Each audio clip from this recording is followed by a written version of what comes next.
Hi, this is Amanda Morgan from NotJustCute.com, and believe it or not, it's time for First Friday again. We've got some great questions, so I'll jump right into that. The first one comes from Tina, and she is asking about handwriting and teaching young children how to write their own names. And she's wondering if it's more appropriate to have them start out writing their names in all capital letters or to have them start out with just the capital and then the lowercase letters. And there are two schools of thought on this. And the first is that all capital letters are easier for young children to write. They're more straight lines. And so for underdeveloped fine motor skills, it's easier to write capital letters. The other school of thought is that it's really difficult to unteach them how to do that, so that you should start out by teaching them the standard way with one capital and then lowercase letters. So here's where I stand on this, and I have to confess I've actually converted over the years. I started out teaching them all capital letters because that was easier for them to do, and it was actually in a conference once as I was presenting some things I had done, and a kindergarten teacher noticed that. It was a different activity, and she noticed that I was using all capital letters, and she said, "You don't understand how hard it is to reteach these young kids in kindergarten the standard way for writing their names." She said, "Parents and preschool teachers are sacrosanct to these young kids, and so whatever they told them is right, they are going to stick to that." So that kind of got me started, and I've switched over. I'm in the second school of thought now. I think you need to start the way that you intend to continue. So you want them to learn their standard way of writing their names. So that's the goal that you want to keep in mind, and then move towards that. And instead of fixating on, I want them to write their own names at 3, therefore I'm going to change what it looks like so that they can do it. We want to keep that goal of writing it standard, and then break it into chunks that are appropriate to their developmental level. So first off, you're just going to have them practice recognizing their names, choosing their name from a group of other names. You're going to work on developing those fine motor skills in a variety of ways, using Play-Doh or a variety of fine motor tools, and toys like your small minute toys.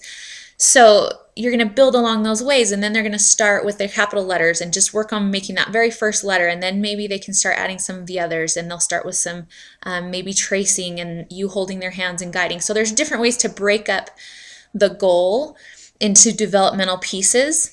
And so rather than changing the goal completely just so that you can have the pleasure of saying that they can write their name at 3, I would rather that we start the way we intend to continue, and then break that goal down into appropriate goals for their developmental level. So that's the school of thought that I'm in now. I'll put some links down here that might help with your question as well, Tina.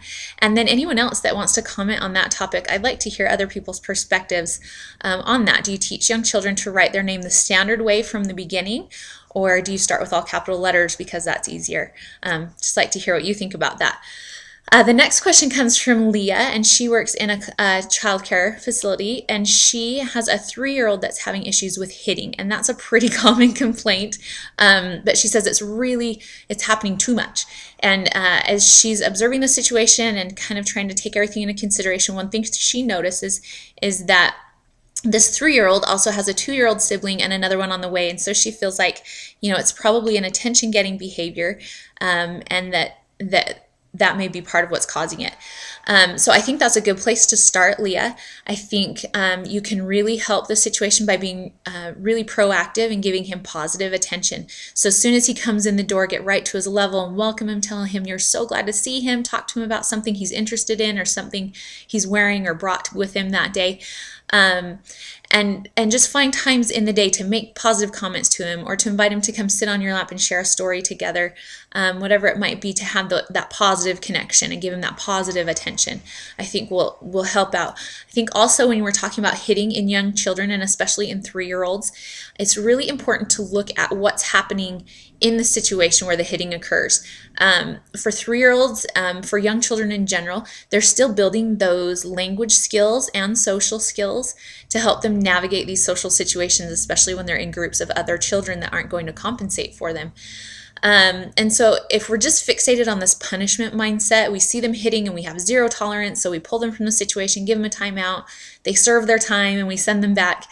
They really haven't developed any skills to help them handle the situation in any different way. So if you can watch him in the moment, and kind of coach him through that social skill to replace the hitting, that might also be effective for him. So for example, I often see young kids that hit their friends because they want to play with them, and so that's how they're going to engage them.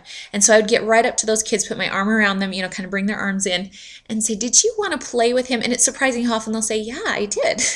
And you can explain, hitting's not a good way to get his attention. That's going to hurt him and he probably won't want to play.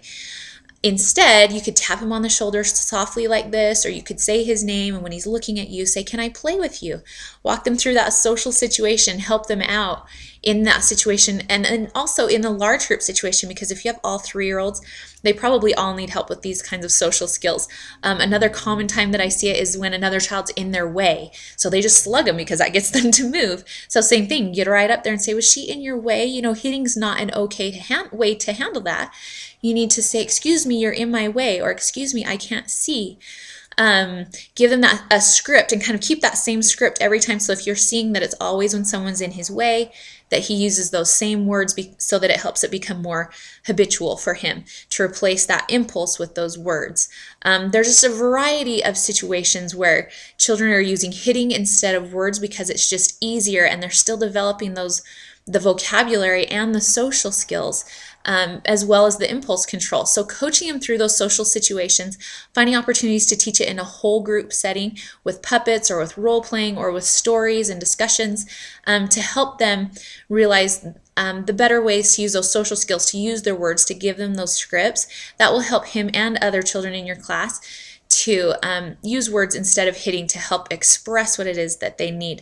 So hopefully those two things will help you, Leah, and I'll find some articles to link in here as well, because hitting is such a broad topic. It happens for a variety of reasons and in a variety of settings.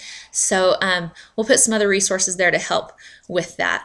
The last question is about the soft blocks that I featured in the construction post earlier this month. And so I have a few things here to show you a little bit about how I made them, but I first have to just say I am not an accomplished seamstress. I tend to just make up the rules as I go along, so I'm going to explain how I did it, and you may find that you have a better way to do it, and some of you may just find that it's worth the money to just buy them pre-made, so I'll have some links for those as well. I made these out of a craft foam that I got at the fabric store, so I just went to Joann's. And I got it 4-inch thick, and I think it came in about a 2-foot width, and then it comes in a length that you can determine based on how many blocks you decide that you want to make. And I'll include a photo down below of some of the blocks that I made laid out in that long strip, so you can see maybe how I traced it out there. But you're going to trace out the shapes that you want onto the foam, and then cut it with an electric knife like you would use to carve the turkey. That's the easiest way to cut this kind of foam. So you'll trace on there with a marker, cut it with your electric knife, and you end up with your foam blocks. Now the shapes that I used, I did it based on the same concept as a unit block. So my main unit was this rectangle, and it's 1 foot long and then 6 inches deep this way, and then it's 4 inches tall because that's the width of the foam. So this main rectangle is my unit, so there are 2 in this big foam square. And then the smaller squares, there are 2 of those in the rectangle.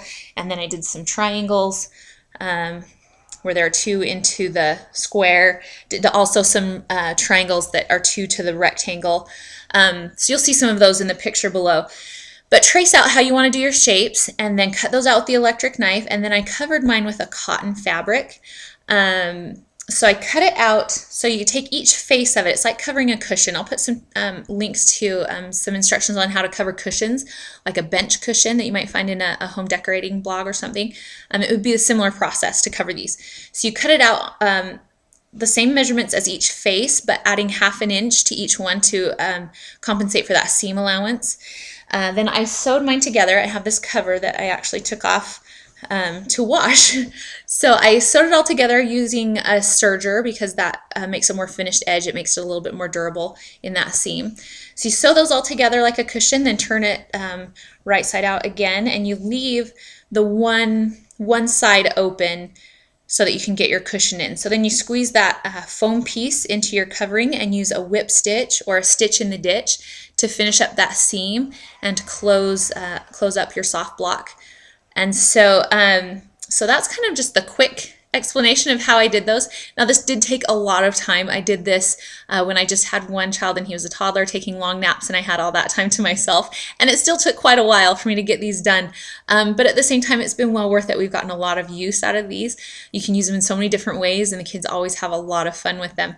So maybe look into it if it's something you're interested in. Those are kind of the basic directions. If you have more directions, go ahead and give me an email or check out some of the other links that I put below. Or for those of you that decide it's easier to just buy it, I'll put some links below as well, and you can see what you think about those. So those are the questions for this first Friday for April. You can send questions for the next first Friday to my new email address with the whole new website design and everything. I've got some new addresses set up. So you can send those to questions@notjustcute.com, and I'll work those into the new First Friday Q&A coming up in May. So I appreciate you being here. Thank you for reading and watching. This is Amanda Morgan from Not Just Cute. I'll see you again on the next First Friday Q&A. We'll see you later.